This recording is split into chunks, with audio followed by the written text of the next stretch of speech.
আসসালামু আলাইকুম। আশা করি আপনারা ভালো আছেন, সুস্থ আছেন। আজকে আমি আপনাদের জন্য আটা কিভাবে সিদ্ধ করে এটা রেসিপি নিয়ে আসছি। প্রথমে পানি দিয়ে দিব পরিমাণ মতো।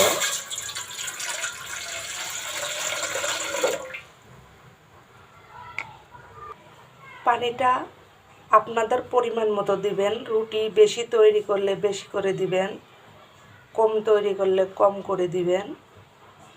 এখন দিয়ে দেব কোয়ার্টার চামচ লবণ। রুটি তৈরি করলে লবণ বেশি দেওয়া যাবে না, কারণ লবণ বেশি দিলে তরকারি দিয়ে খেলে লবণ বেশি লাগবে। এই জন্য রুটি তৈরি করার সময় সব সময়ের জন্য লবণ কম দিতে হবে।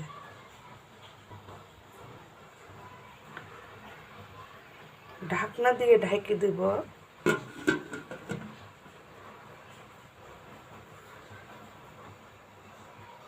চুলাটা হাই হিটে দিয়ে দিয়েছি।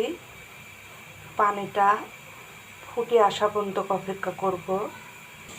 পানি ফুটে এসেছে, এবারে ঢাকনাটা খুলে নেব। দেখেন, আটা সিদ্ধ করার আগে এখন আমি চুলাটা বন্ধ করে দিব। এখন আমি এর মধ্যে আটাগুলো দিয়ে দিব।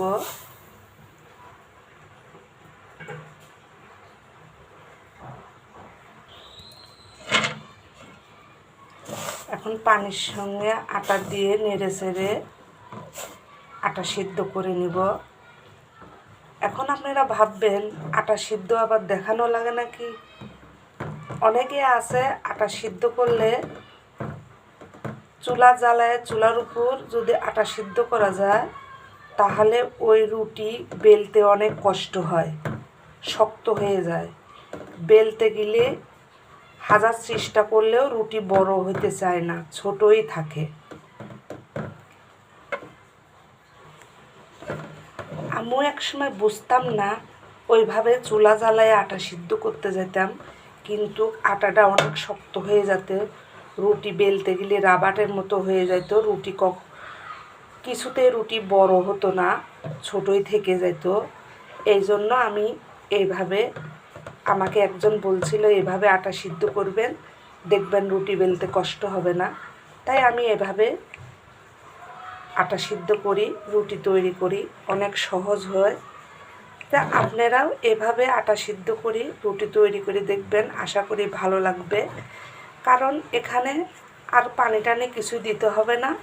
হাতে ময়দা ভরাইয়া এই লাকুড়ির থেকে ছাড়াই নেবেন, পাতিলের এই পাশেরগুলো ছাড়াই নেবেন, নিয়ে হাত দিয়ে মেখে নিলেই হয়ে গেল। দেখেন, অনেক সুন্দরভাবে আটাটা মেখে নিছি। দেখেন, আটাটা ভাগ করে নিছি। এখানে 9টা রুটি তৈরি করা যাবে। আটা হাতের তালুর নিচে নিয়ে গোল করে নেবেন। নিয়ে আটার মধ্যে এভাবে নিয়ে রুটি বেলা শুরু করবেন। রুটি বেলা হয়ে গেছে, তাওয়ার উপর দিয়ে দিছি। এখন রুটি ভাজার নিয়ম, রুটিটা হালকা হলে এভাবে উল্টাই দিতে হবে। তারপরে এভাবে খুন্তি দিয়ে দেখতে হবে পাশে লাল হয়েছে নাকি। যখন লাল হয়ে যাবে তখন রুটিটা উল্টাই দিতে হবে। দিয়ে এভাবে চেপে ধরলে রুটি অনেক সুন্দরভাবে ফুলে যাবে। দেখেন,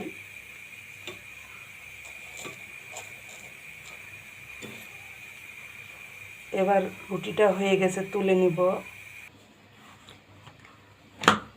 পরপর এভাবে সবগুলো রুটি ভেজে নেব।